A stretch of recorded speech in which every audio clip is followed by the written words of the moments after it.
Mistress lied about her pregnancy to trap a millionaire. His real wife exposed the ultimate truth. Secrets, lies, and hidden desires. This is the story of how one man's world was turned upside down by a cunning mistress who claimed she was pregnant to seal her luxurious future. When Frederick Miller, a charismatic millionaire, found himself caught between the woman he vowed to love forever and a newcomer burning with ambition, everything he believed about loyalty and truth shattered. His unsuspecting wife, Vanessa, was determined to uncover the facts, refusing to be cast aside. A tangled web of betrayal, manipulation, and buried regrets began to unravel. Little did they know, the ultimate betrayal carried devastating consequences no one could have foreseen. Frederick Miller was not born into wealth. He built his empire brick by brick, deal by deal, forging an unstoppable reputation in the world of real estate investment. At 42, he carried himself with the confidence only self-made men possess, the sort of poised assurance that turned heads whenever he entered a room. For most of his adult life, he had been married to Vanessa Miller, a woman whose grace matched his ambition, whose love had propelled him through countless storms. The Millers lived in a penthouse overlooking Central Park in New York City. It wasn't just any penthouse, it was a masterpiece of architecture, an emblem of Frederick's success.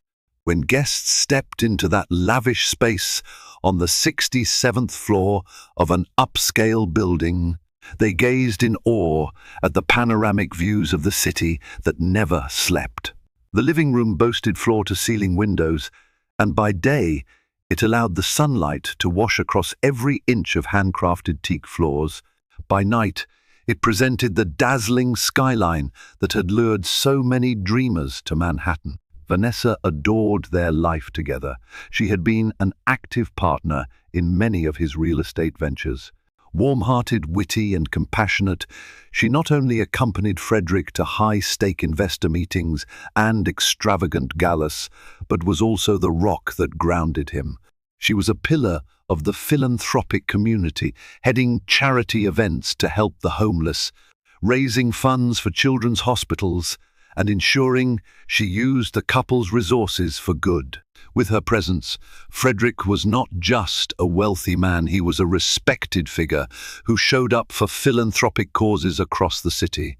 And it was at one such charitable event held at the Waldorf Astoria that everything changed forever. On a crisp winter evening, the Millers arrived at the annual Children's Heart Foundation Gala. The city was in full holiday swing. Lights sparkled along the avenues, elegant wreaths adorned ornate hotel doors, and crisp air carried the perfume of roasted chestnuts from street vendors. The Waldorf Astoria's grand ballroom dripped with crystal chandeliers, the floors polished to a mirror-like sheen. A live jazz band played softly in the background, setting the perfect mood for conversation and generosity. Vanessa looked radiant in an emerald gown that complemented her deep brown eyes. Frederick, tall and dark-haired with streaks of silver at the temples, wore a classic tuxedo and charmed everyone with his warm smile. They were the picture of poise and prosperity, drawing polite nods and enthusiastic welcomes from other high-profile guests. The couple circulated the room, greeting acquaintances, discussing real estate prospects with potential investors, and pledging donations to the cause. And that was when Elena Briggs entered Frederick's line of sight. Elena was 27, with striking features and luminous blonde hair that tumbled down her back. She wore a fitted red dress that spoke volumes, brazen, confident, and eye-catching in a room filled with subdued, formal attire. She had volunteered at the check-in table for the event, greeting every donor as they arrived. But her focus that evening was singular. She had her eye on Frederick Miller. Elena approached the couple, introducing herself in a voice as silky as her curves. She gushed about how much Frederick's philanthropy meant to the charity. Vanessa smiled courteously, politely asking questions about Elena's involvement with the organization. Frederick, feeling an immediate jolt of fascination he struggled to rationalize, found himself leaning forward, intrigued by the younger woman's intelligence. She presented herself as well-informed and passionately dedicated to fundraising. That evening, Elena lingered near Frederick. They shared scattered glances across the ballroom. Every time Vanessa turned to speak with an old friend or business associate, Elena miraculously appeared. Whether it was to offer Frederick champagne, to ask him about his latest real estate endeavor, or simply to whisper a sly compliment about how he and Vanessa were such an inspiration, Elena ensured Frederick's attention was never far from her. Vanessa, deeply engaged in conversation with board members, remained blissfully unaware of the intensity brewing in the background. But Frederick felt it. A hush of guilt occasionally pricked him at how intently he engaged with Elena, yet he couldn't tear himself away from this woman who seemed to exist solely to captivate him. When the evening drew to a close, Vanessa excused herself for a moment to speak with the event organizer. Elena and Frederick found themselves side by side. Elena touched Frederick's arm gently and murmured, "Your generosity tonight was extraordinary. We raised more than we expected because of you. If you'd like any follow-up materials or more details on how your donation is being utilized, please let me know. I'd be happy to share coffee sometime." The invitation was soft, but tinged with a flirtatious undertone he couldn't miss. Frederick hesitated only for a moment before taking Elena's business card. He told himself this was purely professional, another contact in the city. No harm in that. "Thank you," he responded politely. "I might take you up on that." Elena smiled, an enigmatic tilt to her lips, and it was a smile that promised more than mere coffee. Thus began a chain of events that would shatter the foundations of Frederick's life, testing the bonds of loyalty, love, and morality. A week after the gala, Frederick found Elena's business card in his jacket pocket. Before he could convince himself of any moral imperative to stay away, he dialed her number under the guise of wanting to learn more about a new charity project. A small meeting, he told himself, something brief and harmless. They met at a quiet coffee shop near Bryant Park, a humble setting for a man of Frederick's stature. Elena arrived wearing a flattering yet conservative outfit, offering a contrast to her gala extravagance. The conversation began innocently enough. The charity's progress, improvements to be made, potential new philanthropic ventures. But the more they spoke, the more Frederick recognized the unmistakable tension between them. Elena was no naive volunteer. She quickly proved she understood real estate trends, dabbled in small personal investments, and thirsted for bigger opportunities. One cappuccino turned into two, and their professional talk wove into personal stories. Elena shared that she grew up in a small town, dreaming of escaping to New York's bright lights. She described her early struggles, working menial jobs, always pushing to gain a foothold in philanthropic circles to meet people of influence. Hours flew, and by the time Frederick walked out of that coffee shop, he felt a bizarre mixture of excitement and dread. A blossoming guilt clung to him as he returned home. Vanessa was her usual warm self, greeting him with a loving smile and a kiss. He pushed any guilty feelings aside, telling himself it was a casual connection. A friend at best, or a colleague in philanthropic circles. That was it.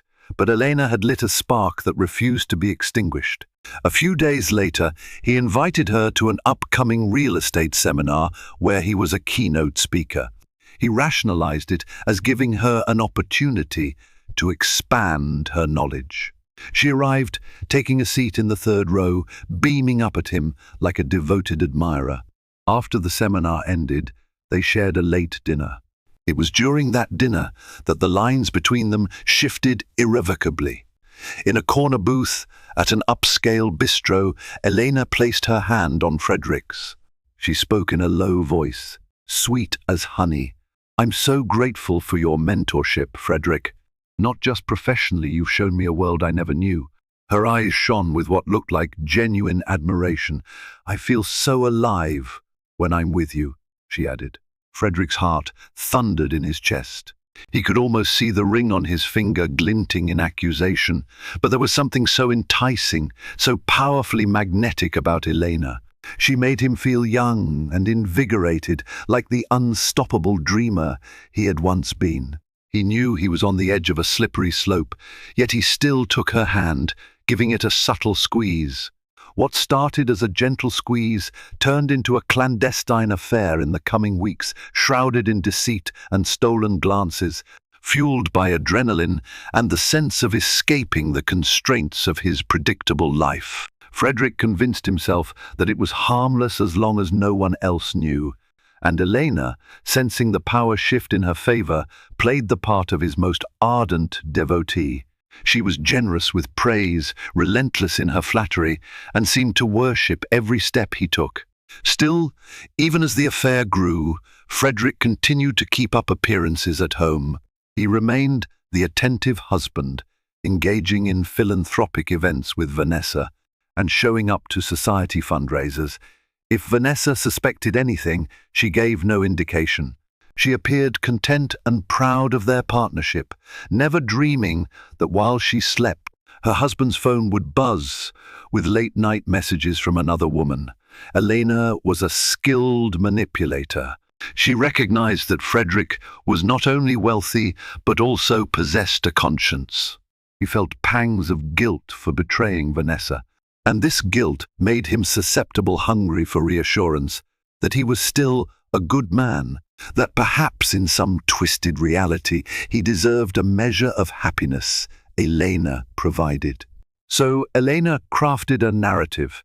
Frederick was underappreciated at home, overshadowed by Vanessa's own philanthropic achievements, relegated to a secondary role even though his brilliance had built their empire. None of this was true. Vanessa was deeply supportive, always proud of Frederick's accomplishments. She never sought to overshadow him, but Elena's words seeped into Frederick's mind like a toxic virus. He began to question whether he was truly satisfied in his marriage or if Vanessa truly understood him. Each lie Elena whispered lodged itself in Frederick's doubts. Over dinner at an upscale Japanese fusion restaurant, Elena half-whispered, "I just want to be there for you in ways no one else can. I can see how much pressure you're under. Let me share that burden." She leaned forward, her eyes glimmering with enticement. "I'm the one who truly understands you, Frederick, and I'm not here for your money. I'm here for you." Those words, ironically, resonated in the worst possible way. Frederick had come from a life of struggle. He'd run from gold diggers all his youth. Elena's claim to want only him, not the fortune, stroked his ego. It was a lie he wanted so desperately to believe that he clung to it, ignoring any red flags. But red flags did appear. Subtle at first. Elena's sudden mentions of her financial hardships or her laments that her landlord was raising her rent, though she somehow always appeared in the latest designer outfits. Frederick offered to help in small ways, co-signing a lease, fronting some funds for her short-term investment projects. She looked grateful, overwhelmed, but kept protesting she didn't want to burden him. She played the push and pull expertly, letting Frederick offer more each time. Then she dropped the biggest bombshell of all. Frederick was in his office at the cusp of finalizing a lucrative property deal when his phone started buzzing incessantly. Usually, he set aside personal calls during business meetings, but the repeated vibrations were impossible to ignore. When he glanced at the screen and saw it was Elena, a sense of alarm coursed through him. He stepped into the hallway and answered, tension knotting in his gut. Frederick came Elena's trembling voice, her tone thick with anxiety. We need to talk. It's important." His mind raced. What could possibly be so urgent? "I'm in the middle of a negotiation," he whispered, carefully ensuring his associates couldn't overhear. What's going on? I'm pregnant. Time seemed to stop. His heart pounded in his ears. Pregnant? The word echoed like a gong inside his skull. Are you sure? Yes, she replied between sniffles. I've taken 3 tests, and they're all positive. I don't know what to do. Frederick's mouth went dry.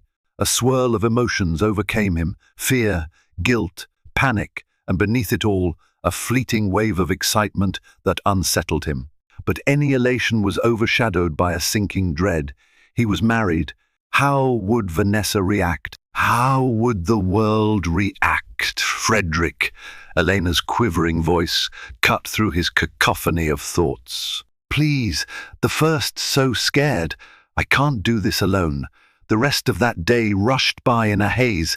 He stumbled through his negotiation, barely coherent, though decades of business acumen helped him mask his inner turmoil. The moment he could, he rushed to Elena's apartment. She met him at the door, tears streaking her cheeks, showing him the positive home pregnancy tests. She insisted she had an appointment with a doctor in a week to confirm everything. But her eyes glistened with a mixture of terror and hope, like she was clinging to him for dear life. We'll figure this out, Frederick said, wrapping her in a hug. His voice sounded foreign in his own ears. He felt as though he was standing outside himself, watching a man he no longer recognized. I'll be there for you. The next several days were an emotional blur for Frederick. At home, Vanessa asked if he was feeling unwell. He was distant, anxious, consumed by something unspoken. He mumbled excuses about work pressure. She offered her unwavering support, massaging his shoulders and telling him how proud she was of his upcoming project. Meanwhile, in stolen moments, he pressed Elena about possible options. Did she want to keep the baby? If she did, then what? Elena insisted she wanted the child. She assured Frederick that, despite her own fears, she believed he would be an incredible father. He felt torn to pieces. He imagined his life with a new baby who shared his blood but not his marital vows, and the devastation it would bring to Vanessa. 1,000 different nightmare scenarios played out in his mind. But Elena had him cornered. Every time he wavered, she reminded him that her finances were meager. She would have no choice but to turn to public resources, or perhaps even reveal everything to the media if he tried to abandon her. Frederick was too intelligent to miss the undertones of subtle blackmail, yet he found himself paralyzed, too riddled with shame to fight back. Vanessa noticed the change in Frederick's demeanor long before she uncovered the truth. A woman who had built her life with him through thick and thin, from near bankruptcy to abundant success, does not simply miss the signs of distress in her partner. His late-night returns became more frequent, his phone calls more secretive. He had always been open, leaving his phone on the kitchen counter or living room table. Now, he guarded it, turning the screen away or silencing calls at odd hours. Initially, Vanessa attributed it to the high-stress business expansion Frederick was spearheading. But after a particularly cold interaction, where Frederick snapped at her over a trivial matter, she recognized the distinct tang of betrayal in the air. Deep in her gut, a primal fear took root: infidelity. Instead of confronting him immediately, she waited, biding her time. Vanessa had always been methodical, even-keeled, never one to jump to conclusions without evidence. She began observing patterns: the phone calls from unknown number, the barely concealed text messages he would receive late in the evening, the occasional slip of his tongue about meeting a colleague who never made it onto his schedule. While rummaging through some files, she found a strange receipt for an expensive dinner for 2 at a restaurant she had never visited with him. Slowly, doubt and suspicion metamorphosed into certainty. Her beloved husband was seeing someone else. Vanessa cried in private, tears stinging her eyes as she pictured Frederick with another woman. She felt humiliated, enraged, heartbroken. But she was not a woman to break easily.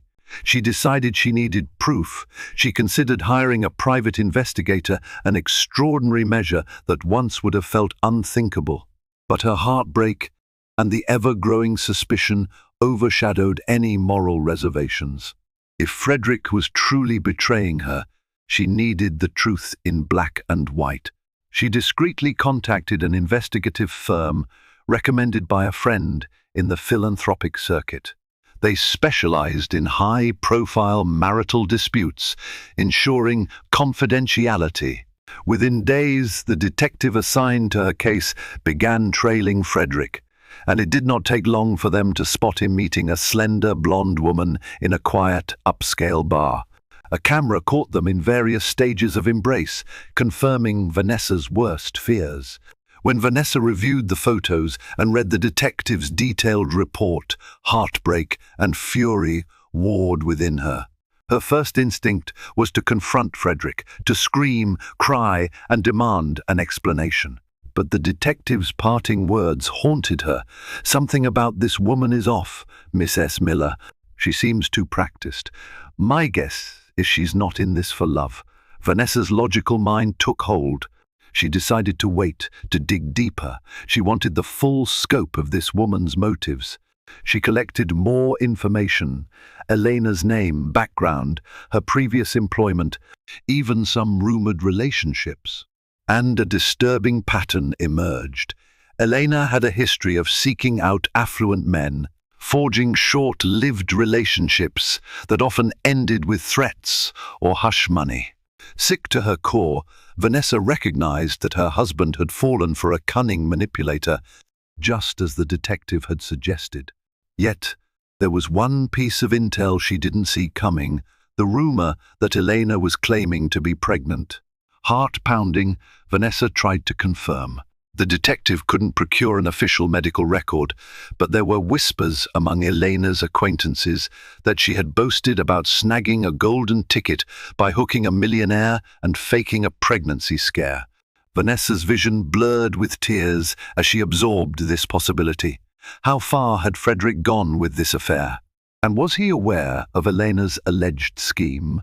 The more Vanessa mulled it over, the more determined she became. She would protect her marriage, her dignity, and Frederick from the claws of this con artist, if it wasn't already too late.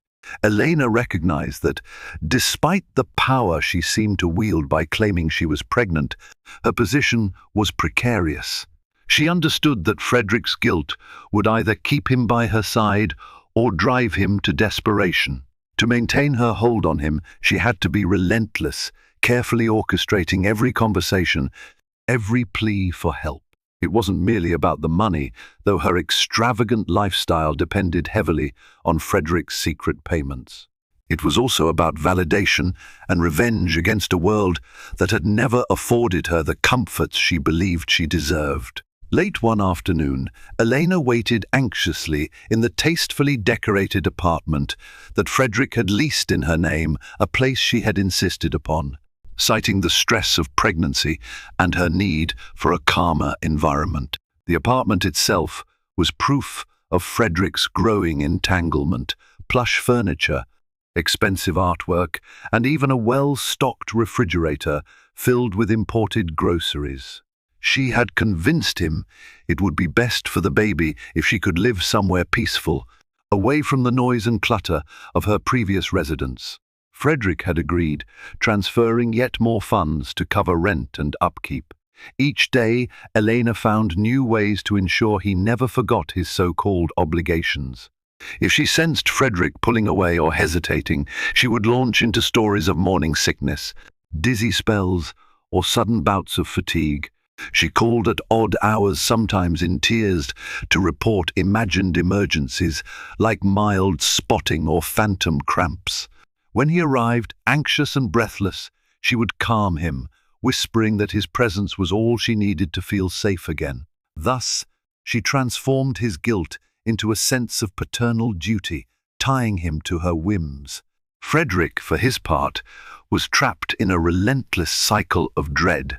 Every time his phone buzzed with an incoming text or call, his heart lurched.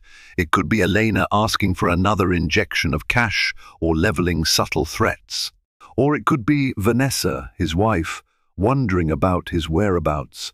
At night, he tossed and turned, torn between keeping Elena placated and maintaining the facade of a devoted husband at home. His once firm moral compass felt hopelessly adrift, battered by shame and fear. He found himself simultaneously resenting and pitying Elena, resenting her manipulations, pitying her for whatever emptiness drove her to spin such a twisted scheme. One evening, he arrived at the apartment straight from a tense board meeting. Elena greeted him in a silky robe, her blonde hair arranged in a deliberately messy style that suggested both vulnerability and seduction.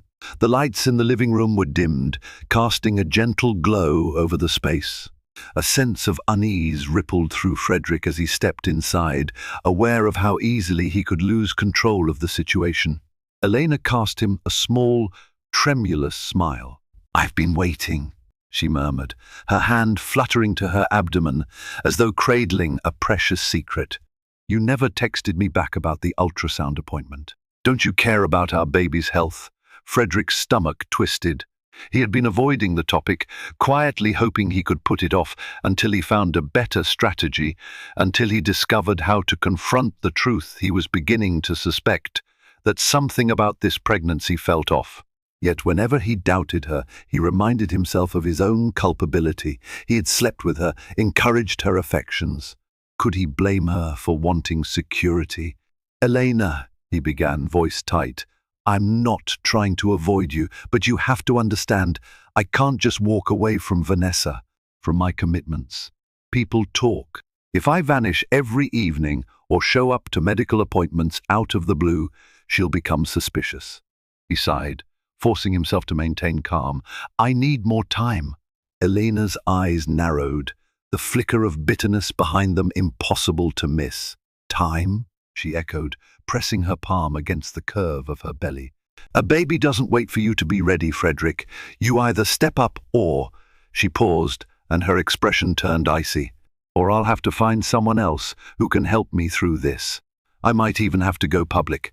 His eyes widened at that last statement. She knew precisely how to wield the threat of scandal. Even if she did not drop his name directly, gossip could spread like wildfire in circles where Frederick was well known. The tarnish on his reputation might cost him not just his marriage, but also business partnerships and professional credibility. A wave of anger surged in his chest, but it was immediately displaced by raw panic. "Don't do that," he muttered, tension thrumming through his body. "I'll handle it, okay? I'll make sure you have everything you need. Let's not talk about going public or dragging anyone else into this." Elena's features softened into a triumphant pout, as though she were the vulnerable victim. She slipped her hand into his, gently tugging him toward the couch. "I'm not trying to threaten you, Frederick," she cooed. "I just don't want to be left alone in this.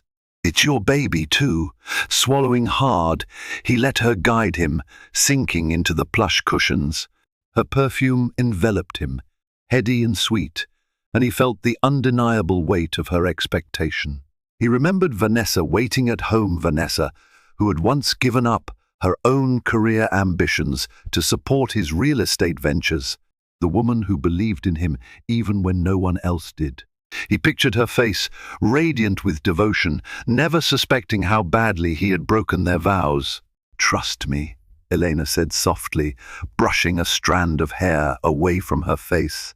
"I'm the only one who understands what you're going through. Vanessa doesn't know the pressure you're under. She's never seen your vulnerability like I have.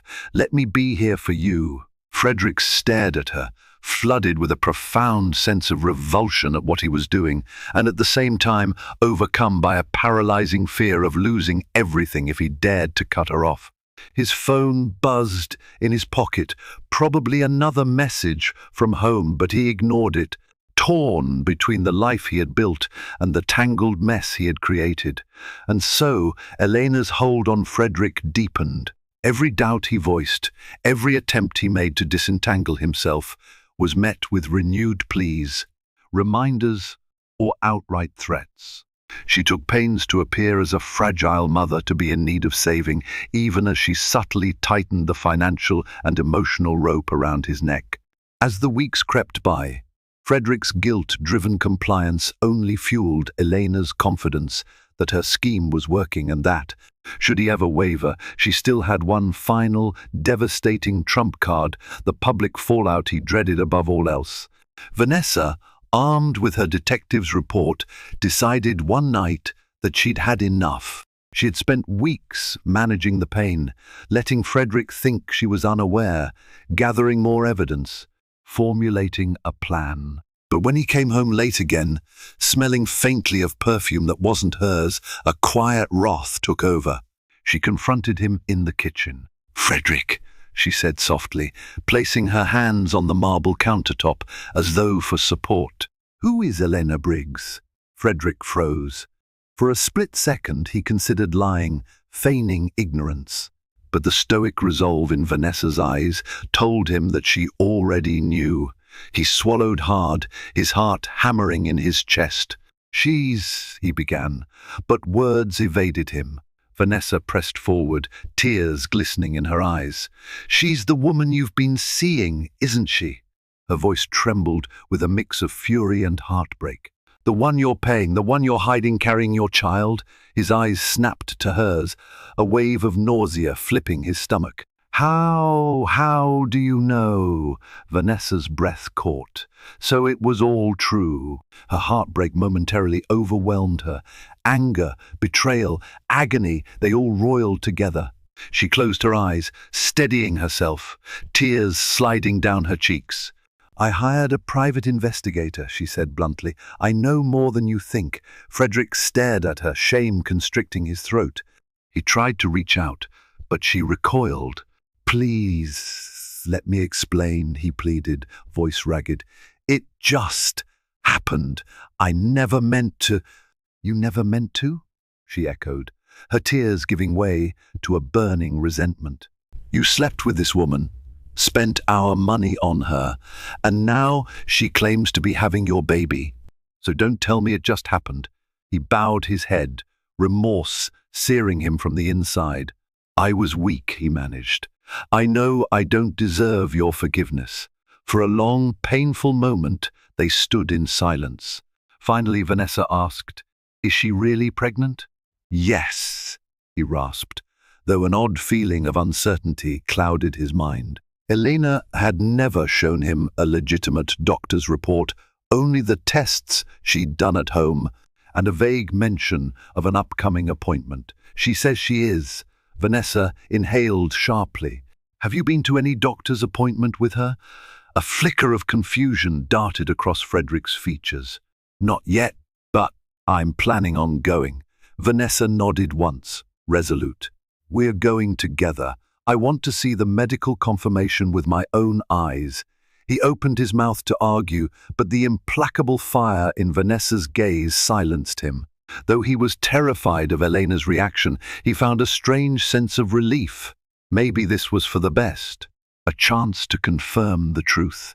Elena was startled when Frederick informed her that he and Vanessa would be joining for her upcoming prenatal appointment. She stammered excuses, saying the clinic was small, the timing inconvenient. But Frederick, emboldened by Vanessa's steadfast presence, insisted Elena had no choice but to relent, though not without an undercurrent of panic vibrating through her voice.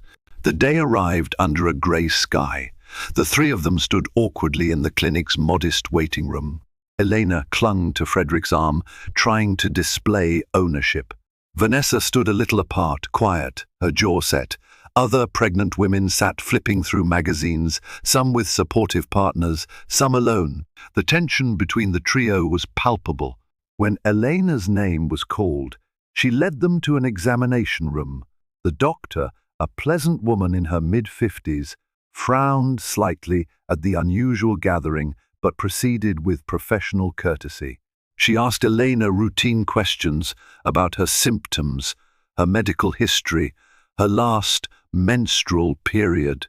Meanwhile, Vanessa observed every twitch, every hesitation. Then came the moment of truth. An ultrasound. The doctor prepared Elena, applying the cool gel to her abdomen. Frederick felt his heart pounding like a thunderous drum. If Elena was indeed pregnant, this image would seal their fates. If she was lying, the doctor slid the transducer across Elena's abdomen, eyes scanning the monitor carefully. A tense silence filled the room. Seconds stretched like hours. Frederick's breath caught in his throat. Vanessa clenched her fists, bracing for heartbreak. Elena's eyes darted nervously to the monitor. Finally, the doctor's measured, professional voice broke the quiet. "Elena, are you certain about the timing you gave me?" Elena swallowed, nodding. "Yes, of course."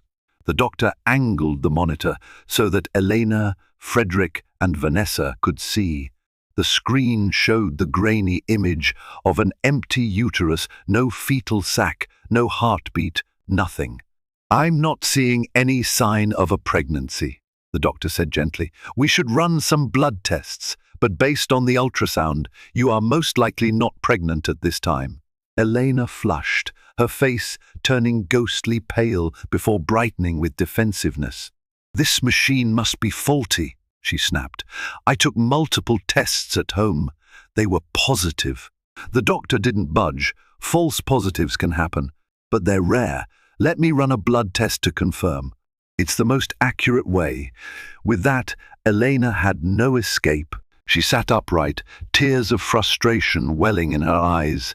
She glanced at Frederick for help, but he stared back, the devastation and anger forming a storm in his gaze.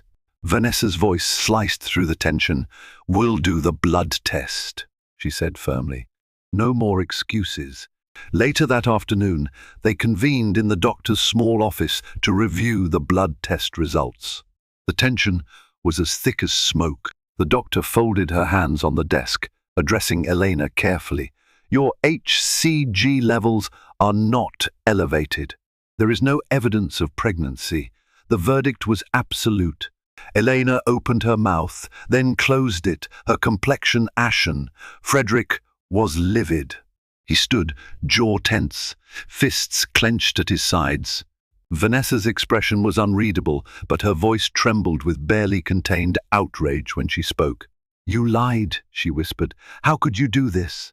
Elena reached for Frederick's arm, desperately. "Frederick, I don't understand. The home tests were positive. Maybe it was a chemical pregnancy, or I lost it somehow. You have to believe me." She dissolved into a flood of tears. Frederick recoiled.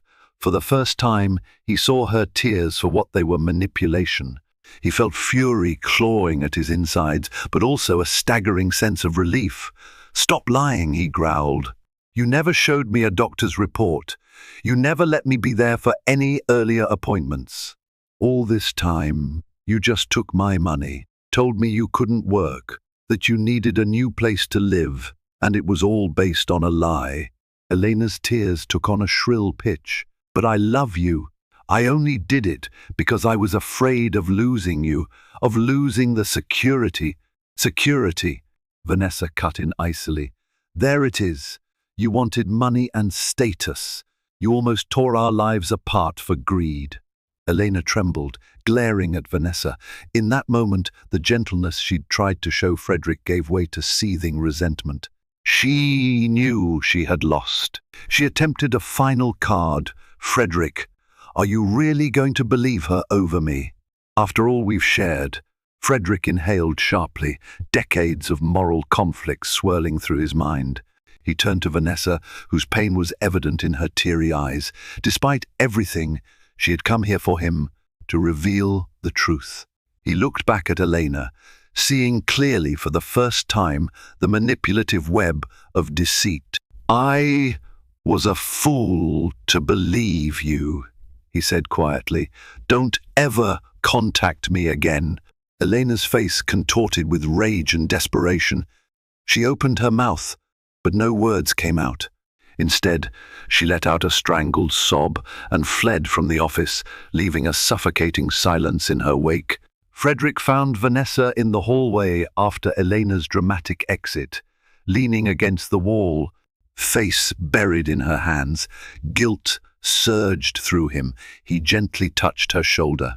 She stiffened but didn't jerk away. Slowly, she raised her head, revealing eyes red from crying. "I'm so sorry," he whispered, voice hoarse. "Vanessa, I betrayed you in the worst way." She regarded him for a few moments. He was prepared for her to yell, to slap him, to walk out of his life forever. Instead, she drew a shaky breath. "I can't pretend this will be easy to forgive," she said, her voice taut with hurt. "But I also can't turn away without giving us a chance to fix things. We've been through so much together. I just need time." Frederick nodded, tears burning behind his eyes. "Anything. I'll do anything to make this right." They left the clinic side by side.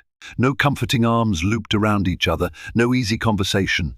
Just two people who once promised to love and honor each other, now navigating the wreckage of betrayal. After Elena stormed out of the clinic, she went on a rampage of phone calls, texting Frederick relentlessly. At first, she threatened to go to the press with her story, to tarnish his reputation and drag his name through the mud. Frederick, swamped with guilt and anger, ignored her messages. He was busy grappling with the fallout at home, trying to salvage any vestiges of trust with Vanessa. When her threats yielded no response, Elena changed tactics. She begged for forgiveness, claiming she'd done everything out of love and fear. She told him that she'd planned to get pregnant for real, that she wanted to be the mother of his child. Frederick recognized the manipulative pattern, but part of him still felt pity. He remained silent. The messages continued, bouncing between fury and apology. Desperation fueled Elena's next steps. She tried to barge into Frederick's office building one afternoon, only to be escorted out by security. She confronted him in the parking garage, her voice cracking as she pleaded for a second chance. He refused, turning away coldly, leaving her alone in the echoing space. The final blow to Elena's scheme came when she realized her carefully constructed life was crumbling. The rent on the new apartment, no longer funded by Frederick, became too much for her to bear. Her credit cards, maxed out in pursuit of designer wardrobes and lavish dinners, caught up with her. When she couldn't keep up with payments, she faced eviction. She tried reaching out to old flames, men she'd manipulated before, but word of her deception had spread. She'd burned too many bridges. One night, she packed a suitcase and checked into a cheap motel, her funds dwindling rapidly. From a luxury apartment near Manhattan's elite to a cramped, musty room smelling of cigarette smoke, Elena felt the sting of karma's swift backhand. She had no allies left, no sugar daddies to bail her out. She was alone, bitter and broke. Frederick and Vanessa remained in a state of fragile coexistence. They continued living in the penthouse, but the emotional distance between them was profound. Frederick insisted on attending marriage counseling. Vanessa hesitated, her pride was wounded, her trust shattered. Yet, a love forged over decades can be stubborn, refusing to vanish under the weight of a single betrayal. She agreed, hoping to find closure, clarity, or at least a path to healing. In those counseling sessions, Frederick confessed the emptiness and restlessness that had led him astray. Vanessa revealed how discarded she felt, especially after devoting her life to supporting him. They revisited the early days of their marriage, the laughter, the late nights planning for their future, the storms they'd weathered together. They recalled how each challenge had brought them closer. This time, though, the challenge had come from within. Frederick knew redemption would not come easily. He cut ties with Elena unequivocally, blocking her number and ceasing all communication. He wanted to prove to Vanessa that she was his priority. He apologized daily, not just with words but through actions, surprising her with home-cooked meals, planning thoughtful outings, and being fully present. He cleared his schedule for therapy appointments. Slowly, bit by bit, he tried to show her that he was willing to do the hard work to earn back her trust. Vanessa, for her part, wrestled with conflicting emotions, her love for Frederick and her heartbreak at his betrayal. Some days, the pain and bitterness rose like a tidal wave, and she wanted to lock him out of her life. Other days, she remembered the depth of their partnership, how they had lifted each other during times of despair. She clung to the hope that they could come out stronger on the other side. It was not a linear journey. Setbacks happened, a careless reminder of Elena, a news article referencing the real estate scandal around a suspicious mistress.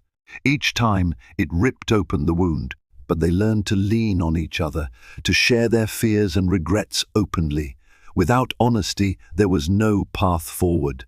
Some months after the scandal, Frederick discovered that Elena had attempted to approach certain tabloids with her story, but her credibility was ruined. The tabloids sniffed out that the pregnancy story was a hoax. No respectable news outlet was willing to tarnish their reputation by publishing a piece from a known scam artist. Frederick's legal team, already prepared, had threatened defamation lawsuits if any false claims were printed. Faced with potential legal battles and financial ruin, Elena was forced to retreat into obscurity. Eventually, the private investigator Vanessa once hired furnished them with updates. Elena had been evicted from the apartment Frederick paid for, sank into credit card debt, and was couch surfing among former friends in Queens. Even those friends, it seemed, were running out of patience. Gossip circled that she'd tried to trick another wealthy man in a bar, only to be laughed out of the place when someone recognized her from the fiasco with Frederick. Karma had arrived with brutal efficiency, leaving Elena in the same desperate state she had been before meeting Frederick, if not worse. She had built a castle of lies and watched it collapse. Meanwhile, Frederick and Vanessa had the chance to rebuild, stronger if they chose to persevere. 6 months after the confrontation at the clinic, Frederick arranged a surprise renewal of vows. He had spent those months proving that he could be the husband Vanessa deserved. He took her on weekend retreats away from the city.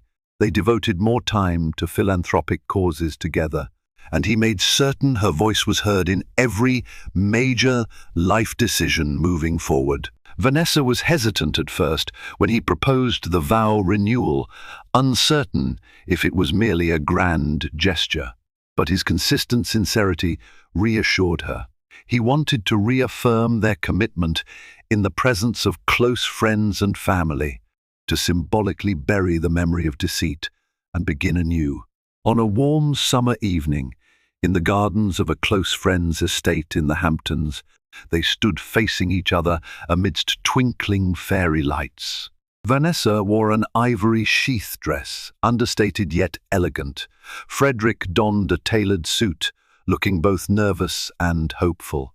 A small crowd gathered, only those who mattered, people who had supported them through the ordeal. Tears glimmered in Vanessa's eyes as Frederick slipped a new ring onto her finger, representing a fresh start. They spoke heartfelt vows, acknowledging their struggles, promising honesty, respect, and loyalty. Vanessa's voice broke when she said, "I choose us, Frederick, not because it's easy, but because we have something worth fighting for." Frederick's throat tightened as he responded, "I will spend every day of my life proving myself worthy of your love." Their vows concluded to gentle applause. Though heartbreak had scarred them, the couple stepped forward into the next chapter of their marriage. It would not be perfect. No real marriage is. But the foundation they now built was rooted in honesty forged through the crucible of betrayal and forgiveness. A few weeks after the vow renewal, when Frederick thought life had finally settled, he received an unexpected call. The number was blocked, but he answered out of habit, only to hear the trembling voice of Elena Briggs. He froze, mouth dry. "What do you want, Elena?" She let out a shaky breath.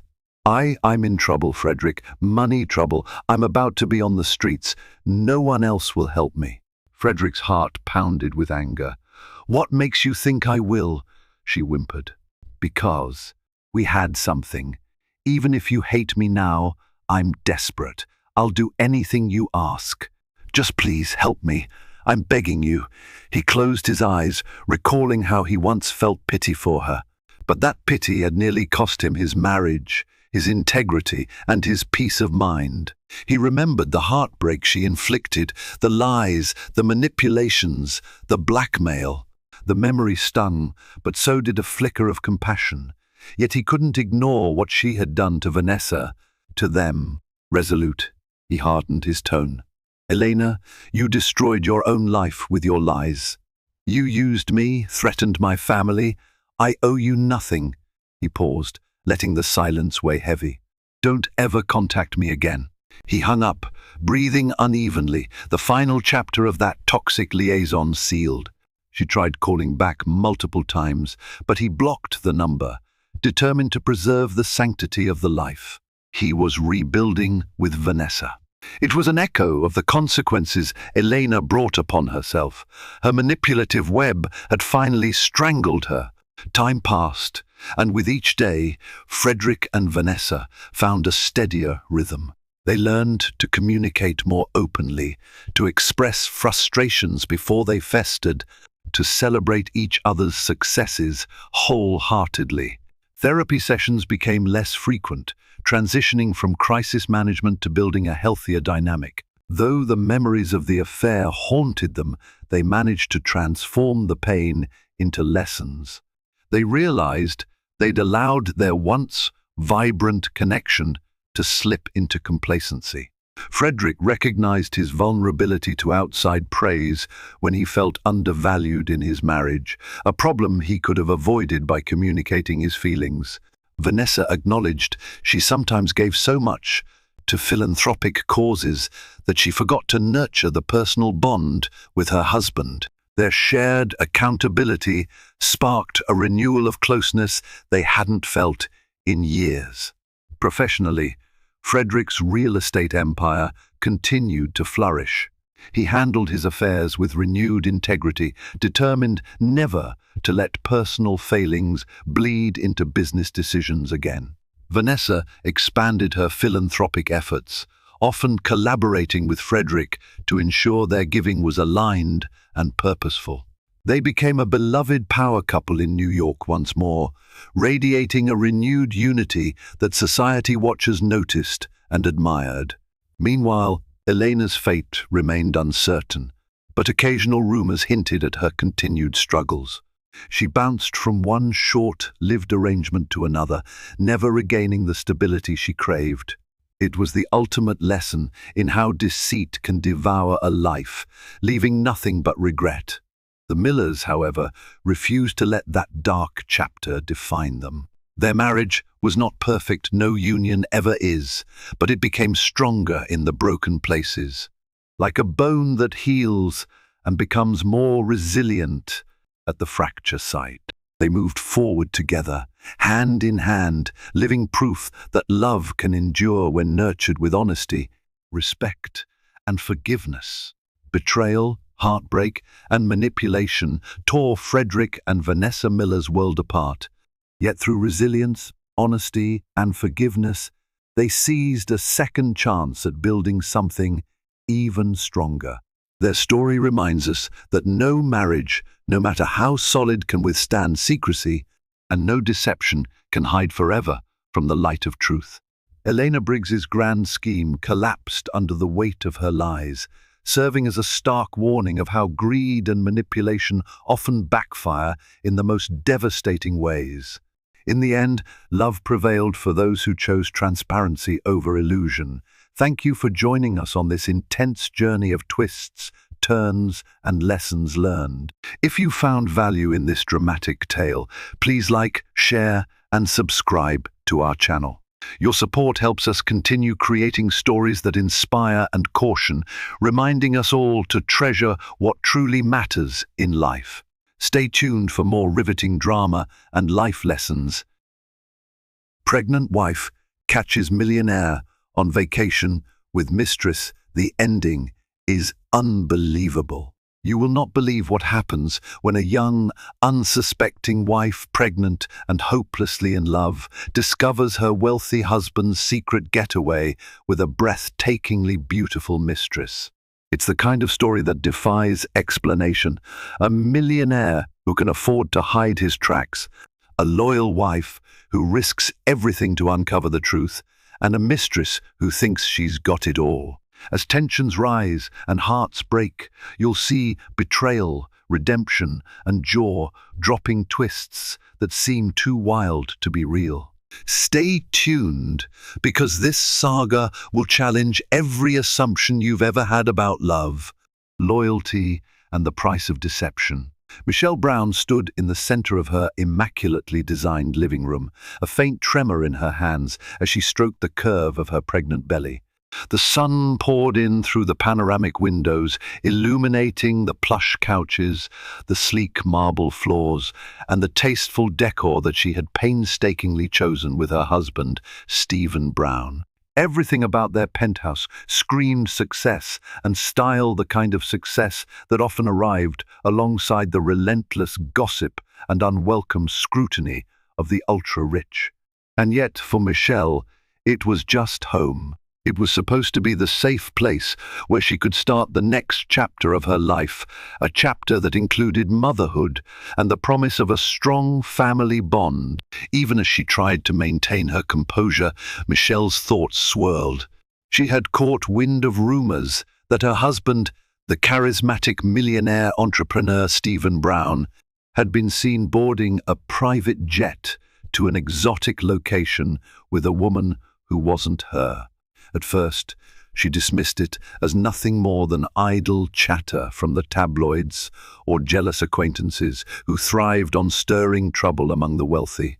But then she saw the manila envelope on their dining table, discreetly placed there by one of her closest friends, Anna Kingston, a friend who also happened to be the personal assistant of Stephen's longtime business partner. Inside that envelope were photographs. Stephen and another woman, whose name appeared to be Sasha Morgan, strolling hand in hand at an exclusive Caribbean resort called the Jade Lagoon. The final picture in the stack showed them gazing into each other's eyes, locked in an unmistakably intimate moment. Michelle pressed a hand to her mouth, steeling herself to remain calm. Her pregnancy made emotional turbulence risky. She knew she had to keep a level head, not just for her own well-being, but for the baby's. With her heart hammering in her chest, she picked up her phone and dialed Anna's number. Her voice trembled as she asked for details, unsure if she even wanted the answers. Anna's voice was subdued, edged with pity. "Michelle," she said, "I'm so sorry you had to see those photos." The news started circulating around the office just a few days ago. People have been whispering. Stephen didn't exactly try to hide it from everyone except you. When I found out, I knew I had to tell you. Her friend's sincerity and the heartbreak in her voice were undeniable. Michelle hated the feeling of vulnerability that overcame her. She thanked Anna, hung up, then allowed a single tear to trace down her cheek before collecting herself. She wasn't just a grieving wife, she was the mother of Stephen's unborn child. She would find out the truth, and she would do it on her own terms. If the rumors were false, she could move forward with a clean conscience. If they were true, she would be prepared to confront her husband directly. The next day, Michelle recalled moments in her marriage that, in hindsight, might have been red flags. Stephen had returned from business trips with vague alibis of late meetings and unexpected delays. His phone seemed permanently attached to him, guarded by passwords that changed monthly. She remembered fleeting glances at suspicious text messages Stephen had always brushed off with a quick, dismissive explanation. Still, Michelle had always believed in the vow they shared when they were married in a lavish ceremony at the Redwood estate. She trusted him because, in her mind, trust was a choice. She had no desire to sabotage their relationship by turning paranoid or accusatory. In the world of the wealthy, especially for someone like Stephen, who made his first fortune in venture capital, by the age of 30 opportunists and sycophants lurked in every corner. Michelle knew there were countless women eager to attach themselves to a man of influence and money. But Stephen had always reassured her that he was loyal. "I'd be a fool to throw this away," he used to say, drawing her into a kiss. So Michelle had decided to believe him.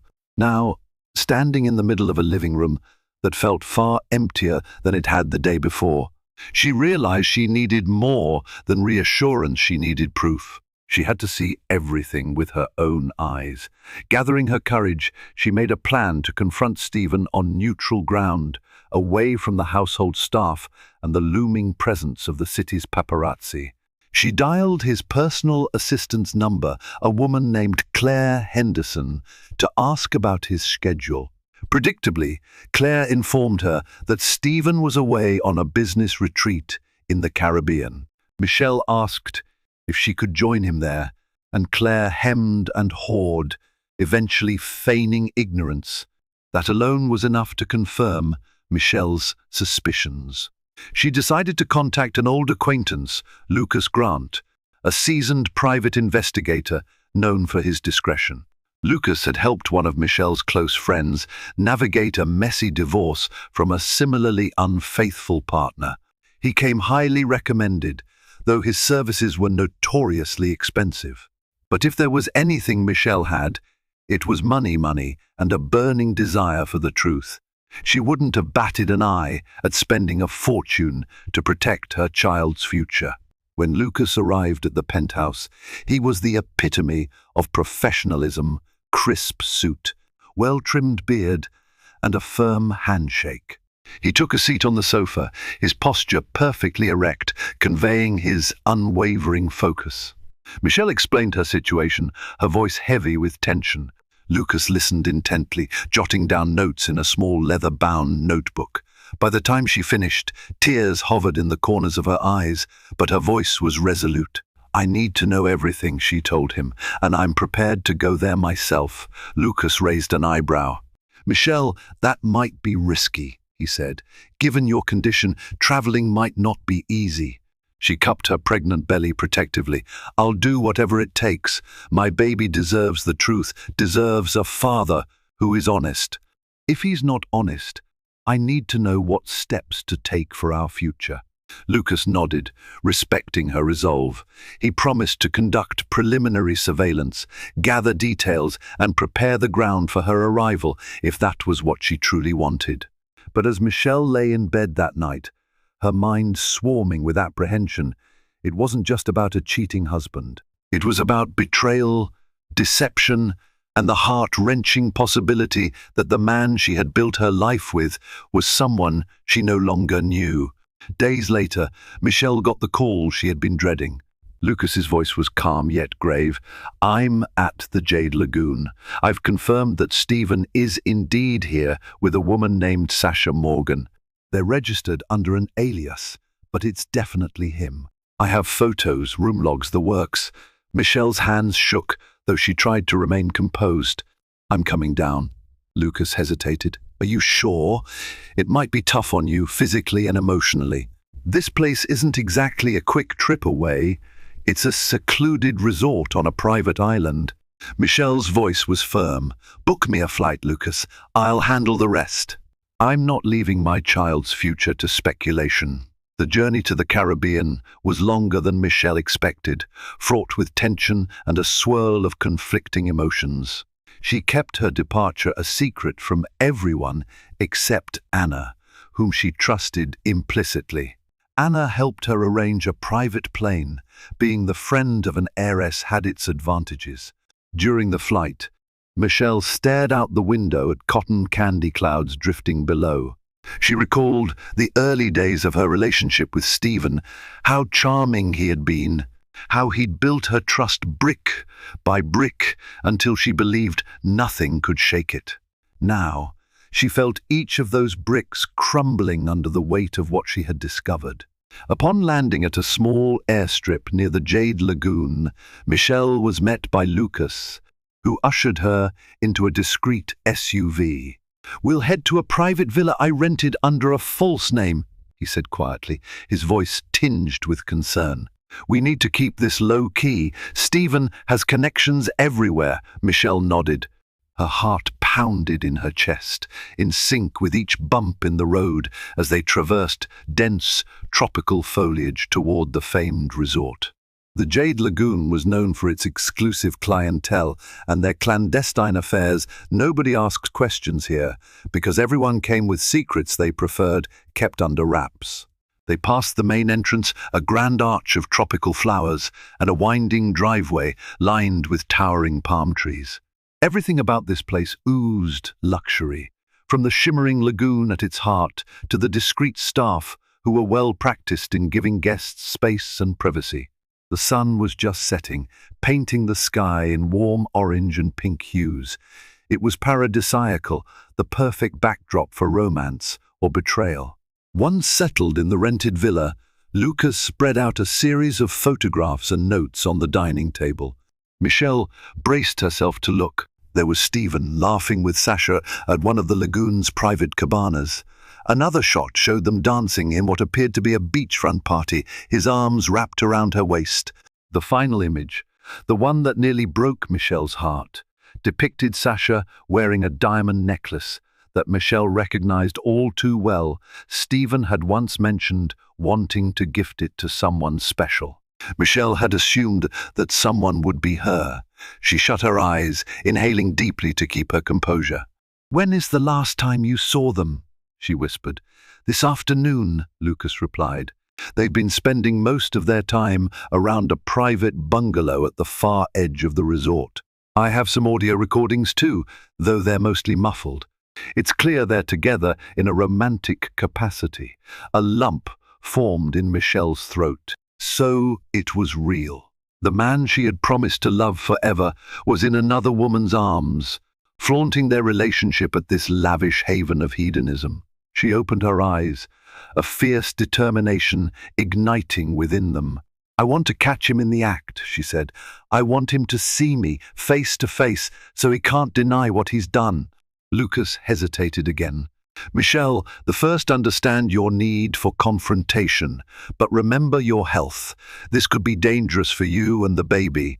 Stephen might not react well when cornered. Her voice trembled, though not with fear. This was pure resolve. He can handle it however he wants. "I'm not leaving without answers." The next day, Michelle disguised herself in a loose sundress, a wide-brimmed hat, and oversized sunglasses.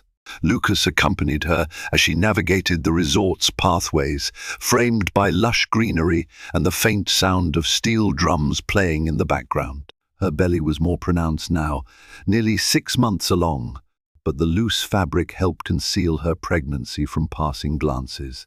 They reached an oceanfront bar where Lucas had tracked Stephen and Sasha earlier in the morning.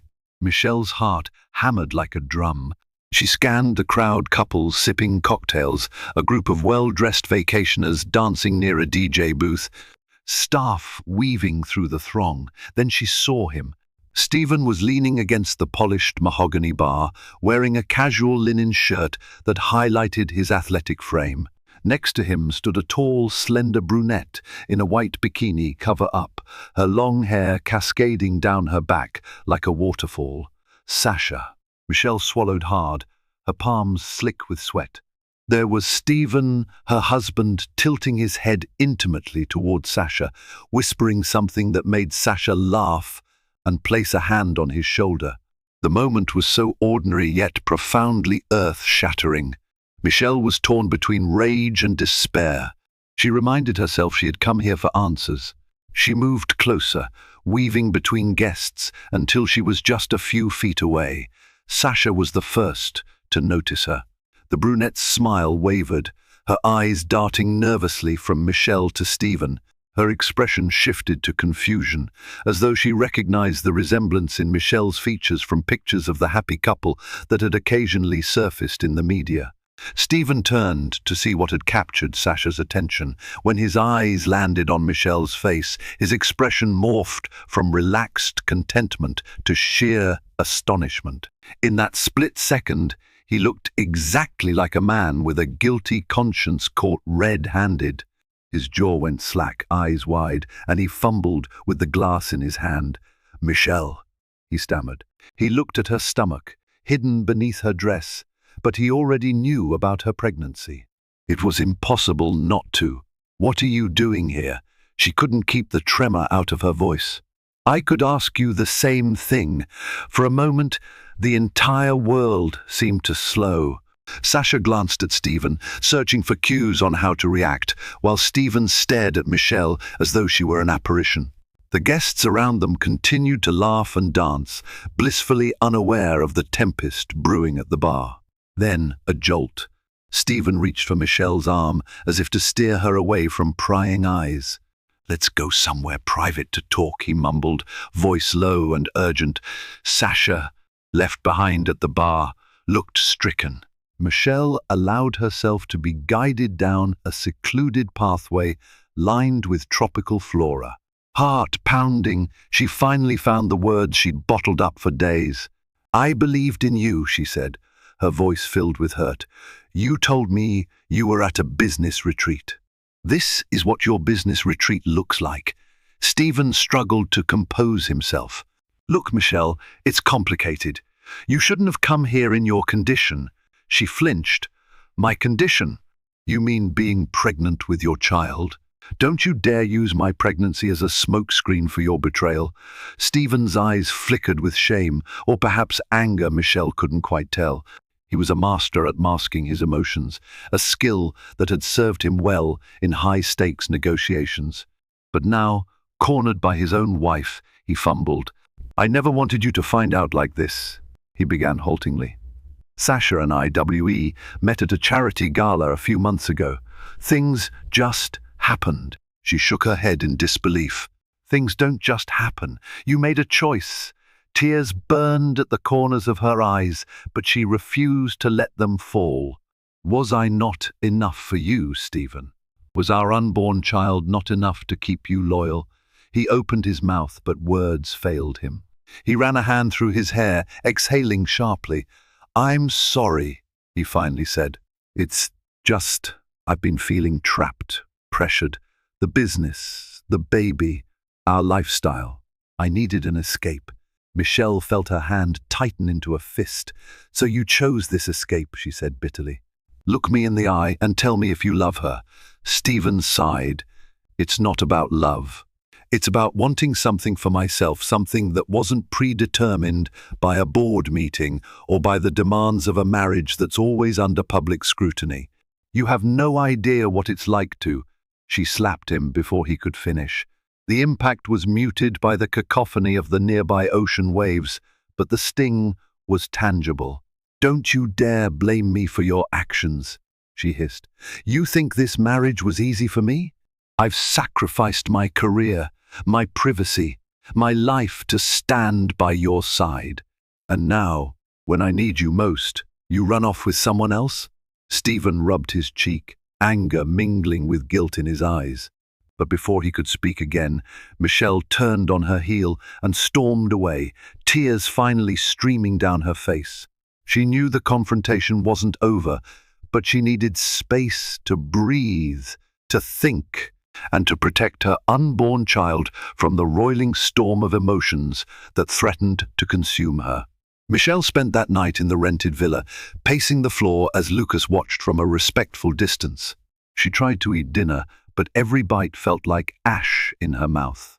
The confrontation had been worse than she imagined, not just for what was said, but for the glaring confirmation that Stephen was in deeper than a mere fling. The man she loved had chosen someone else while she carried his child. Early the next morning, Michelle received an unexpected knock on the door. Startled, she beckoned Lucas to answer it. Standing in the doorway was Sasha Morgan, her eyes filled with anxiety. She looked far less confident than she had the night before.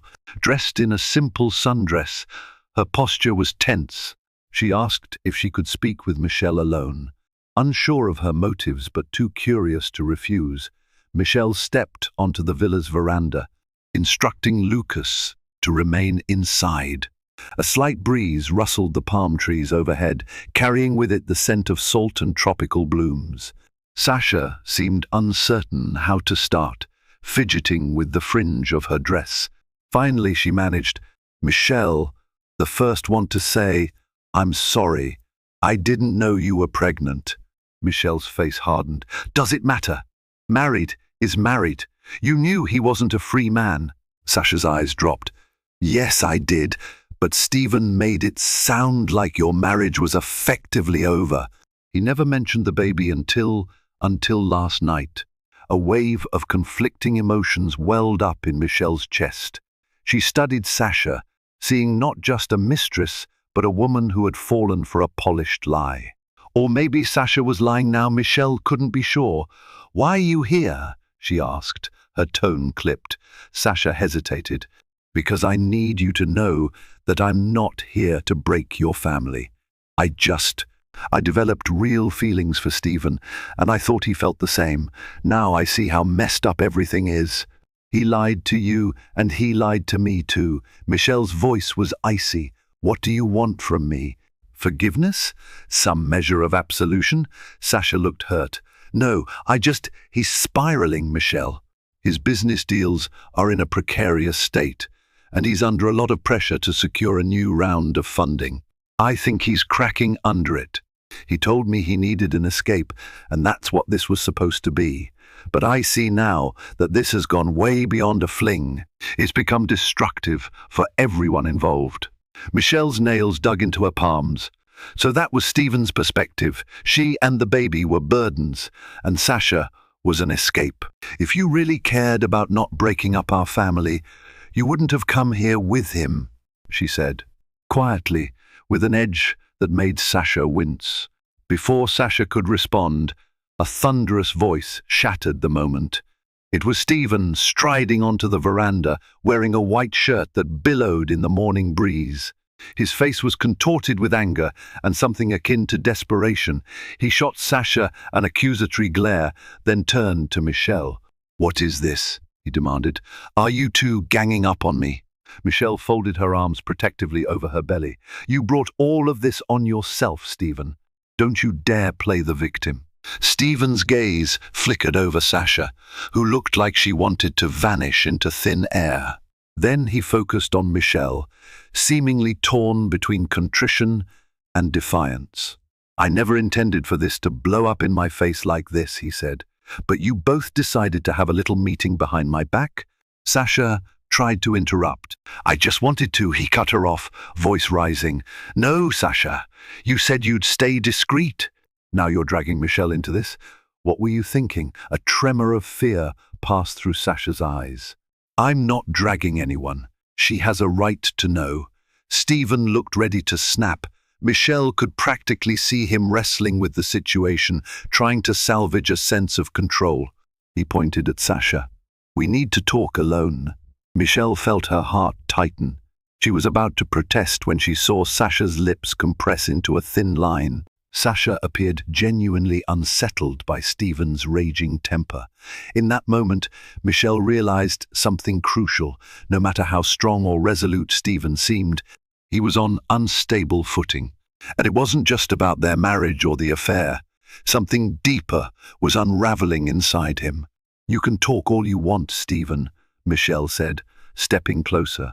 "But don't think for a second that you can intimidate me or Sasha into staying silent about what you've done.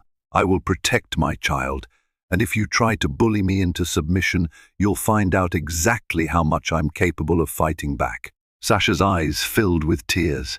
Stephen looked at them both, then spun on his heel and stormed away, muttering curses under his breath. Sasha took a step backward, clearly shaken, then mumbled a quick apology to Michelle and hurried after him. Michelle watched them go, a disquieting sense of foreboding creeping in. Beneath the veneer of wealth and glamour, something dangerous lurked, simmering like a volcano about to erupt. She just hoped she could get out of this place with her sanity and her baby's safety intact. Back inside, Lucas approached quietly. I saw him storm out. "Are you okay?" he asked. Concern etched across his usually stoic features. Michelle exhaled, struggling to keep tears at bay. "No, I'm not. But I have to be strong." Lucas nodded, then pulled out his phone. "I've been digging deeper into Stephen's finances and business deals, like you asked. It's complicated, but it looks like there's more trouble than he's letting on, trouble that could affect you and the baby if his empire crashes." Michelle's pulse quickened. "What do you mean?" Lucas scrolled through documents on his phone. He's on the verge of losing a major investment that was supposed to fund his next venture. Investors have been spooked by rumors of misconduct, maybe personal or professional. We're not sure yet. If this next deal falls through, he's going to have liquidity issues. Enough to put your joint assets at risk if he's leveraged them. Michelle sank onto a chair, feeling suddenly lightheaded. All her life, she had believed Stephen was a financial wizard who always knew how to land on his feet. "He never told me," she said, swallowing hard. "I knew he was stressed, but I didn't realize it was that serious." Lucas placed a reassuring hand on her shoulder. "That's why you hired me. I'll keep digging, but you need to consider your options. If he's lying about his affair, he could be lying about the state of your finances too." Michelle felt anger surge through her. She had trusted Stephen implicitly, believing he would always safeguard their future. Now it seemed he'd risked everything for an affair, for a misguided attempt at escaping responsibilities. "Keep searching," she told Lucas, her voice steely. "I want the full picture." That evening, the sky erupted into a watercolor painting of oranges, pinks, and purples. Michelle tried to find some solace in the breathtaking view from her villa's balcony, but the turmoil in her heart remained as fierce as ever. She dialed Anna's number, needing a familiar voice to anchor her. When Anna picked up, the relief in Michelle's sigh was palpable. "Tell me everything," Anna insisted gently. Michelle recounted the confrontation at the bar, Sasha's unexpected visit, and the ominous possibility that Stephen's business empire might be crumbling. Her friend listened quietly, interjecting only to voice her shock or to offer a comforting murmur. Finally, Anna said, "Michelle, you need to leave. Come back to the city. You're pregnant, and this stress is dangerous for both you and the baby. There's nothing more you can do there." Michelle closed her eyes, pressing her palm against her belly. "I can't leave yet, Anna. I need closure. I need to hear Stephen admit it all. And if I come home, it'll look like I'm surrendering or running away, and the tabloids will spin their own story. I have to do this on my terms." Anna hesitated. "I understand. Just promise me you'll be careful." Michelle promised, but a small voice inside her whispered that being careful might not be enough. The next morning, Michelle was awakened by a sharp knock at her villa's door. She groaned, swinging her legs out of bed, her belly heavy as she tried to rise. Lucas was already at the door, conversing in hushed tones with someone. When Michelle entered the living area, she found Sasha again, looking even more distraught than before. "I'm sorry to disturb you," Sasha began, voice trembling, "but I had nowhere else to go." Lucas eyed her warily. "What's going on?" Sasha glanced around, as though fearful of being overheard. "Stephen's lost it. He's raging about how everything is falling apart. Last night, he grabbed my wrists so hard he left bruises. He kept yelling that I betrayed him by talking to Michelle, that this was all my fault." She held out her arm, revealing dark finger-shaped marks. Michelle felt her heart skip a beat. She knew Stephen could be abrasive, but this was new territory. "Why are you telling us this?" Sasha bit her lip, tears threatening to spill over. "Because this is all spiraling out of control. I was prepared for an affair, for some secrecy, but not violence, and not with a pregnant wife involved. I'm in over my head. He's threatening to ruin me if I leave. He says he'll use his money and connections to destroy my life." Michelle glanced at Lucas, who gave a subtle nod. "It seemed plausible, Stephen, cornered and desperate, might turn vindictive. After all, reputation was everything in his world. But could he really go so far? Sasha continued. I don't want to be with him anymore, Michelle. The first swear. But I need a way out, some kind of protection. And I can help you. Michelle's eyebrows shot up. Help me how? Sasha reached into her purse and retrieved a slim voice recorder. I have audio recordings. Stephen confided in me about his business troubles. He also said some horrible things about you, about how he'd handle it if you ever found out about the affair. Michelle's stomach twisted. Part of her didn't want to hear those ugly truths. But if Stephen was indeed spiraling out of control, these recordings could prove valuable both legally and emotionally. Why would you record him? She asked, suspicious. Sasha's hands shook. Because I'm not stupid. I knew this affair could blow up in my face. I needed leverage in case Stephen tried to throw me under the bus. I never expected it to come to this, though. Lucas stepped in, his voice measured. We'll take those recordings, but we need to verify them. You understand, I'm sure. Sasha nodded quickly. Yes, of course. Michelle studied the younger woman's face, seeing genuine fear etched across her features. She wondered if Sasha was truly remorseful or just desperate, but her gut told her Sasha was sincere. All right, Michelle said softly, give us what you have. In return, we'll help you get off this island. Lucas can arrange safe transportation, can't you? Lucas nodded. I'll make some calls. A flicker of relief passed across Sasha's eyes. Thank you, she whispered. I'll do whatever it takes. I'm done with him. Michelle forced herself to remain composed, even as a confusing wave of empathy washed over her. Sasha was, without doubt, the catalyst for this heartbreak, but she was also a victim of Stephen's manipulative and potentially abusive side. Let's talk somewhere private, Michelle said, glancing meaningfully at Lucas. The three of them retreated to a small study in the villa, locking the door behind them. Sasha handed over the recorder.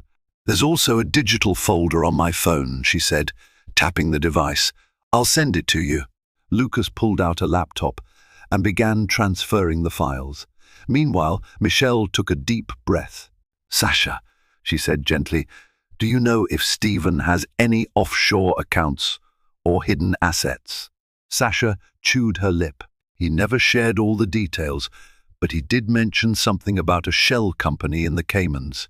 He said he used it to funnel money away from prying eyes, especially from you, so you wouldn't ask questions about big withdrawals.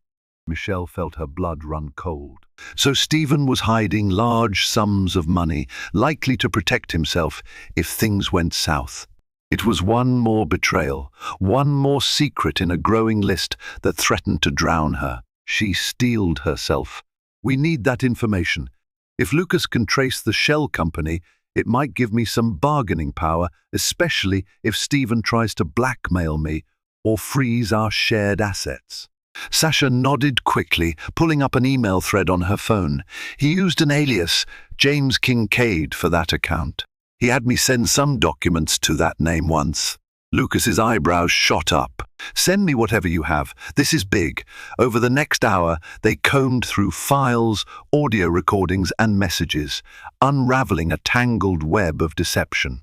Not only did Stephen appear to be embezzling, or at least shifting company funds into private accounts, but he had also forged certain documents that implicated some of his business partners.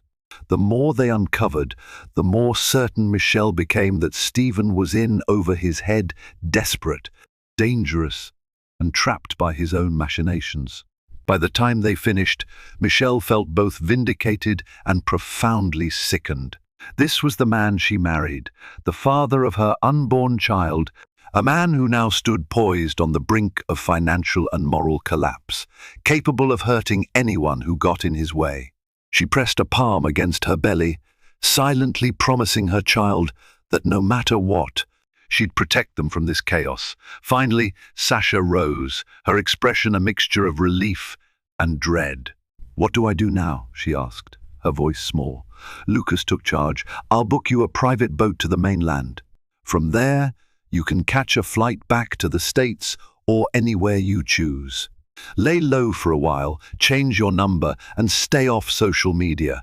Stephen might come after you legally, but with these recordings, you should have enough leverage to ensure he backs off. Sasha's eyes welled up with tears again. Thank you. I'm so sorry, Michelle. I never meant to. Stop, Michelle said, raising a hand. Her voice was weary. Just go. Start over somewhere far away from him. That's the best apology you can give me. Sasha nodded, shoulders trembling, then quickly left to pack her things.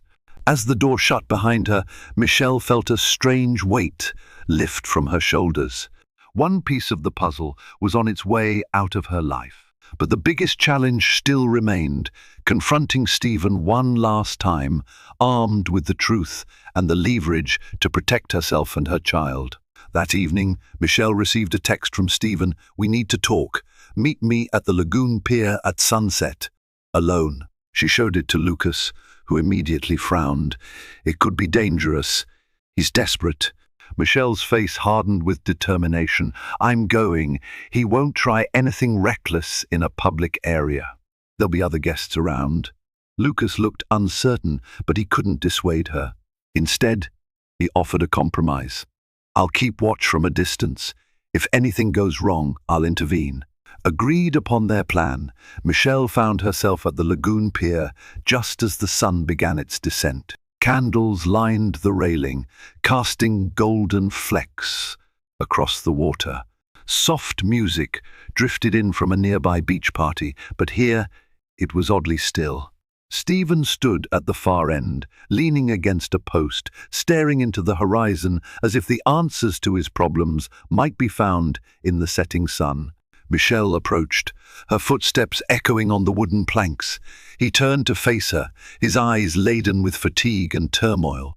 Michelle, he started, voice low and thick with emotion. Thank you for coming. She stopped a few feet away, crossing her arms protectively over her belly. Talk, she said simply. He exhaled a shaky breath. I messed up. You have every right to hate me. But I need you to understand this wasn't about you. It was about me. I was drowning under the pressure of keeping everything together, our lifestyle, our public image, the new business ventures. And then the baby. It just felt like one more responsibility I wasn't ready for.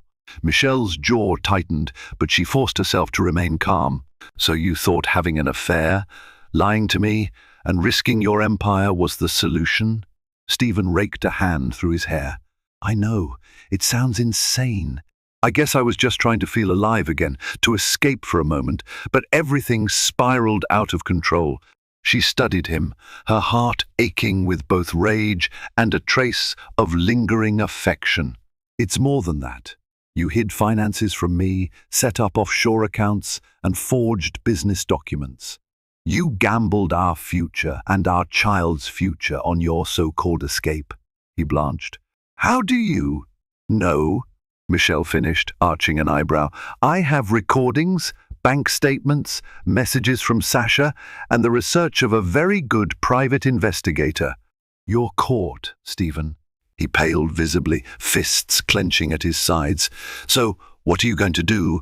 Turn me into the authorities? Ruin me? She stared at him for a long moment, the flickering candlelight dancing in her eyes. I should, she said bitterly, but I'm thinking of our child. You're still going to be a father, whether you're behind bars or not. His face contorted with a rush of conflicting emotions, fear, regret, and maybe a flicker of hope. So you're giving me a way out? She let out a mirthless laugh. A way out? Don't misunderstand. I'm not doing this for you. I'm doing it for our child. What happens to us, to this marriage, is another story. Stephen braced himself, as though expecting a final blow. Name your terms, he said, shoulders sagging. She lifted her chin. First, you'll sign over a portion of your assets to a trust in our child's name. Immediately. Lucas has the documents ready. Second, you'll come clean about the affair publicly or privately, but you'll tell the truth. No more rumors, No more tabloids twisting the story. And third, you'll undergo therapy. You'll get help for whatever it is that made you think all of this was acceptable. He sucked in a sharp breath, eyes wavering. And what about us? That depends on whether you can prove to me that you're willing to change, not just by talking, but by taking real, tangible steps. I'm not promising a reconciliation, but I won't shut the door completely if you show genuine remorse. Stephen seemed on the brink of tears. I am remorseful, Michelle. The first swear, I'll do anything. She turned away, gazing at the last sliver of sun dipping below the horizon. Then start by signing those documents tonight. Lucas is waiting at my villa. He hesitated, then nodded, running a trembling hand over his face. All right, he said quietly. I'll do it. They walked back together, the silence between them as thick as the humid Caribbean air. Michelle felt no triumph in his acquiescence, only a heavy sadness. Love, once so vibrant, had been tainted by dishonesty and betrayal. If this was to be the start of a new chapter, it began with the ashes of what once was. Back at the villa, Lucas had the legal documents ready. Stephen scanned them, his face grim but resolute, then signed on the dotted lines. When it was done, Michelle tucked the papers away, feeling a measure of relief. Their child's financial future was secured, regardless of how the tabloids or the courts might eventually spin the rest of the story. Her baby would be protected. Exhausted and emotionally drained, Michelle excused herself and retreated to her bedroom. She didn't invite Stephen in, and he didn't ask. That night, she tossed and turned, her mind a swirling storm of memories, good and bad. She recalled the early days of their romance, the excitement of building a life together, and then the bitter taste of the betrayal that had led them here. At dawn, Michelle woke to find a handwritten note slipped under her door. Michelle, thank you for giving me this chance to do right by you and our child. I know I don't deserve your kindness, but I will prove I'm worthy of it. I'm leaving you the Jade Lagoon so you can have space and peace. I've booked a separate room for myself at a different resort on the island, and I'm catching a flight back to the city tomorrow to face the board, the investors, everything. I'm truly sorry. I hope one day you can forgive me, Stephen. She read it twice, unsure how to feel. Was this a manipulative ploy to gain her sympathy? Or was it a genuine gesture of contrition? In any case, she was glad to be free of his presence. At least for the moment, she spent the remainder of the day resting, enjoying the tropical scenery, and conversing with Lucas about the logistics of heading home. Sasha, for her part, had already departed early that morning, leaving only a terse text of gratitude. The following evening, as the sun dipped below the horizon in a blaze of tangerine and magenta, Michelle found herself alone on the beach outside her villa. The sand was cool beneath her feet, and gentle waves lapped at the shore. This was her first moment of genuine solace since she arrived. She cradled her belly, whispering to her unborn child. She spoke of courage and love, of mistakes and forgiveness. She told the baby how fiercely she wanted to protect them from life's cruelties, how determined she was to give them a stable home, even if it meant raising them alone. Suddenly, the hush of the beach was interrupted by the sound of footsteps. She turned, expecting perhaps Lucas checking on her. But it wasn't Lucas. It was Stephen, breathless, eyes wide. "Michelle, I'm sorry," he gasped, bending over to catch his breath. "I got on a flight, but I couldn't leave without seeing you one last time." She tensed. "What do you mean you couldn't leave? Did something else happen?" He looked at her, a strange mixture of awe and regret etched across his features. "I realized how close I came to losing everything, my family, my integrity, my future. I know you don't owe me anything, but I had to tell you face to face that I'm going to fix my mistakes, no matter how long it takes. I won't run from this, and I won't run from you." Michelle felt tears prick at her eyes. The last rays of sunlight caught the glistening in them, making them shimmer. She wanted to be furious, to cling to her anger. But a small part of her, a part that had once adored this man, heard the conviction in his voice. Maybe it was too late for them, or maybe it wasn't. But right now, there was a faint glimmer of possibility. "I don't know if I can trust you," she whispered. Stephen stepped closer, cautiously. "I'll earn it back, day by day. I'll do whatever it takes." In that surreal, half-lit beach, they stood facing each other, two broken souls uncertain of what the future held. The waves continued their gentle lullaby, and for a moment they let themselves simply exist in each other's presence. No lies, no secrets, just the fragile remnants of what had once been love. And then, in a twist that nobody, not Michelle, not Stephen, and certainly not any meddling onlooker could have predicted, Michelle felt a sudden, sharp twinge in her abdomen. She gasped, clutching her belly. Stephen rushed to her side, panic flashing in his eyes. "Are you okay?" he asked frantically. Michelle grimaced, breathing through what she recognized as a contraction. It was too early, she was only 6 months along. "Something's happening," she gasped, fear gripping her heart. Stephen scooped her into his arms, sprinting up the beach toward the villa. He shouted for Lucas, who dashed out, phone already in hand. Within minutes, they were racing in an SUV to the nearest hospital on the mainland. For hours, Michelle lay in a sterile hospital room, monitors beeping, doctors and nurses moving in controlled chaos. She was on the brink of premature labor. Fear and adrenaline coursed through her veins, and in that terrifying moment, Stephen was by her side, holding her hand, whispering words of encouragement. He refused to leave, no matter how many times the doctors tried to usher him away. Michelle clung to his hand, tears streaking her face as she silently prayed for her baby's safety. Miraculously, the doctors managed to halt the labor with medication and bed rest. By the next morning, Michelle was stable, though exhausted and emotionally spent. The baby's heartbeat was strong, a testament, perhaps, to the resilience that Michelle had clung to her entire life. Stephen remained in a chair beside her bed, his head in his hands, relief etched across every line in his face. When he noticed she was awake, he stood, gently brushing a strand of hair from her brow. "I'm here," he whispered. "I'm not leaving." She searched his eyes. For once, she saw no trace of guile, no flicker of deception, just genuine relief and love, or something very close to it. In that hospital room, where life and loss seemed to precariously balance on a razor's edge, Michelle felt a shift. Perhaps, just perhaps, there was room for forgiveness. Or maybe not. Only time would tell. But for now, their unborn child still had a fighting chance, and so, maybe, did they?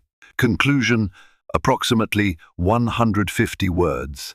With a CTA, thank you for joining us on this rollercoaster tale of love, betrayal, and second chances. Michelle, pregnant and determined, discovered her husband's secret affair at a dazzling Caribbean resort, only to learn how deep his deceptions ran. Amid heartbreak and shocking revelations, she refused to let her unborn child become a casualty of his desperate behavior. In the end, the unthinkable happened. Michelle nearly went into premature labor, forcing them both to realize what truly mattered. Whether they find a path to forgiveness or remain worlds apart, one thing is certain: the future holds twists no one could have predicted. If this story moved you, shocked you, or left you craving more tales of incredible drama and hidden truths, please like this video, share it with friends who love a juicy story, and subscribe to our channel for more captivating real-life fiction. Your support means everything, and we can't wait to bring you the next unbelievable tale.